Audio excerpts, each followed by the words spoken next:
We've seen them sweat and struggle, but this time Lubbock Police recruits are experiencing training on the lighter side. They are now more than 5 months into their journey of becoming police officers. KCBD News Channel 11's Brittany Crittenden joins us with another look at their training in her special series, Before the Badge. Brittany? Well, Karen and Abner, we started following these recruits back in February, and now there's only 1 month left before they walk the stage at graduation. There are still some important lessons they have to learn before that, though, even if they get to have some fun while doing it. Recruits are back out on the gun range. I want you to aim at the left pole and up the power line. This time practicing with a less lethal shotgun. Blue, blue, blue! After practicing on a stable target, Blue, blue, blue. recruits then moved on to a real-world scenario. Run hot.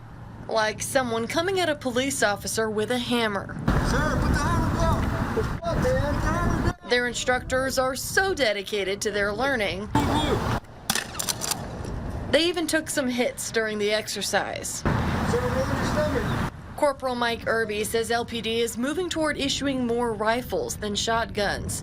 But when a shotgun is used, more often than not, it'll be less lethal. We don't have a whole lot of lethal shotguns out there anymore because we've transitioned to the beanbag rounds for the blue shotguns.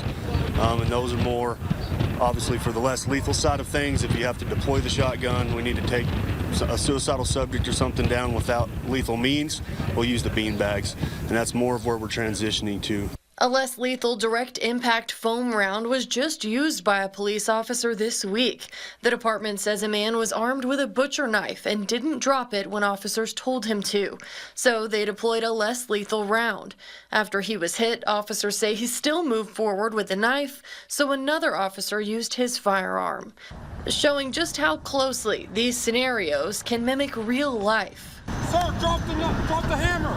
Then it was back to the classroom. We're going to check the pupil size, make sure they're equal. We're going to check the tracking, make sure that both eyes are tracking. This time to learn how to conduct standardized field sobriety tests. So 1 1,000, 2 1,000. Sergeant Travis Bratton has worked nights on patrol for 19 years, so he knows just how often these future officers will need this knowledge. It was hard to make it through a week without dealing, with the drunk driver. I mean, hard to make it through a shift without dealing with an intoxicated person at all, but definitely drunk drivers was a big problem. After practicing on their fellow recruits, it was time to get a more realistic picture of how to spot if someone is intoxicated. Thanks to some volunteers, they got that opportunity. So we'll check their blood pressure. In a very controlled environment, we give them alcohol. We'll monitor their BAC throughout the process, and then after a couple hours of doing that, once we get them to a certain BAC that we want them to be at, we'll bring them back and have the class perform SFSTs to get them practice and let them see what these clues will actually look like when they get into the field. The world famous bartender right there. Volunteer number 4, and I'm drinking vodka, Tito's, and cranberry apple. Is that what it is already?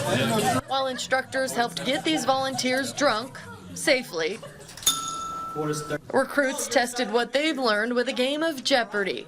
And we could tell they don't watch as much as some loyal viewers. What's the most commonly abused drug? Alcohol.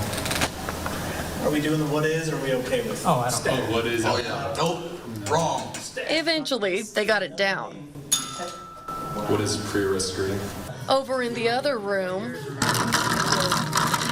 volunteers were feeling the alcohol. I have astigmatism and they're bad in general. But you can see my finger, right? Yeah. Okay. But kind of like 3. 3? And were ready to be tested. I need you to keep your eyes focused on your feet, and then count. After their real-world practice, recruits told instructors who they would have arrested. Who tested Megan and that's it? Who's taking Megan and that's in the jail?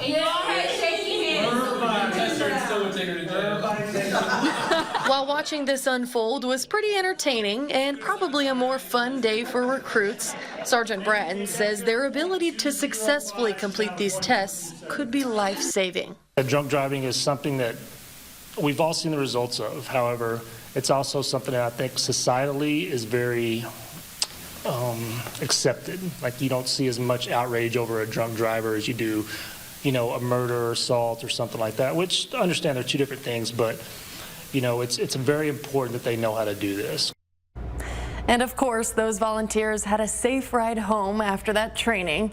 There are still 7 recruits pushing their way through the academy. We'll keep following them over the next month or so before graduation and before the badge. Karen and Abner. Thank you, Brittany. Do you think the volunteers enjoyed it the most today? It won't in the morning. Good point.